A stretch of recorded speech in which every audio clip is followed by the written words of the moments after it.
Mr. Prime Minister, we already have some news here in Israel that during Palm Sunday, yesterday, here in Jerusalem at the Church of the Holy Sepulchre, the Latin Patriarch, the Catholic Archbishop, was denied the ability to say Mass on Palm Sunday.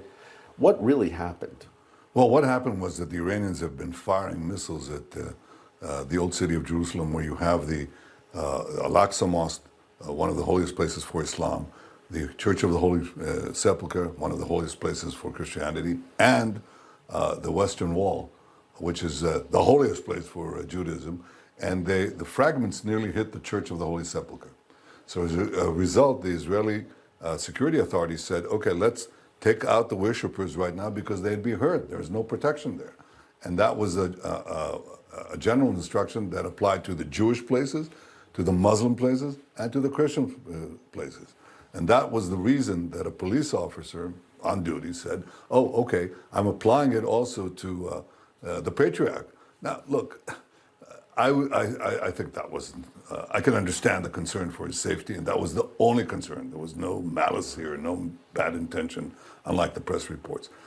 But nevertheless, I said, despite this concern, I gave an instruction immediately, the minute I heard about it. No, he should be free, the Patriarch, to come with his party and perform services as he wishes. There's a risk there, and we're trying to minimize it. So I'm trying to get through the holiday season to try to get some worshipers to be able to worship in these sites, but in limited numbers, Jewish places as well, limit the numbers so that if we have an attack, as few as possible people would be hurt. So it really is just the opposite. I mean, our goal is to protect Christians. Our goal is to protect worshipers of every faith.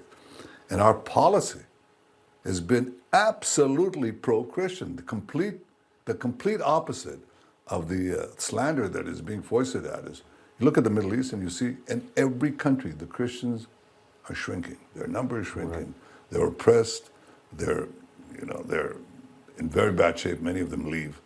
The only place where the Christian population has grown and the Christian community thrives, they serve, a Christian judge serves on the Supreme Court.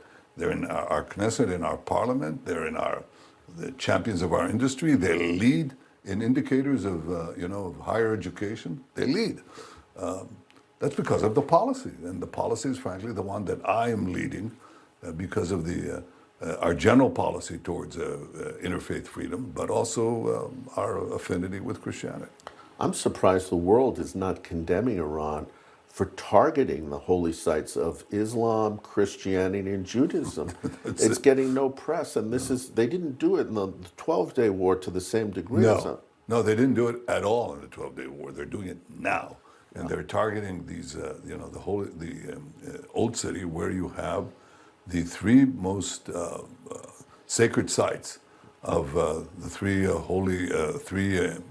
monotheistic faiths, and they're doing it with impunity.